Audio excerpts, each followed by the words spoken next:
हे जे बच्चे आहेत ह्यांना तुम्ही बघू शकता, बच्चे आहे पाहिजे. ह्या टोटल अशा टाईपमध्ये बच्चे आहेत आपल्याकडं. बच्चांमध्ये तुम्हाला याची स्पेशली सांगतो, हे बच्चा आहे कम्प्लीट. आता माझ्याकडे फिमेल आहे माझ्या घरच्या शेळीची. हां, तर याचे वय आहे 1 महिना कम्प्लीट. हिचे कान पाहिलं, एक जंताचा डोस झालेला आहे. हां, कान असणारे, डोळे असणारा पंच पेशीचा, खुरासह गुलाबी मार्बलमध्ये. हा सगळ्यात वेगळा ब्रँड आहे, हा स्पेशली ब्रँड आहे. हां, आता तुम्ही जे हा फार्म चालू केलेला आहे कधीपासून केला होता?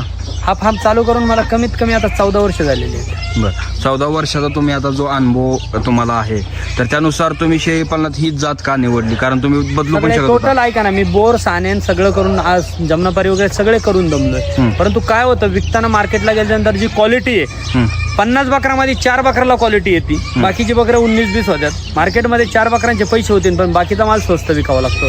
तसं सोजतमध्ये विषय नाहीये. सोजतमध्ये सगळा रेटमध्ये चांगल्या पद्धतीत विकला जातोय आणि सोजतमध्ये गिराईक त्वरित गिराईक आहे, फास्टमध्ये लगेचच्या लगेच विकायला. सोजत मला ऑल इज वेल वाटलं म्हणून सोजतमध्ये आपण काम करतो.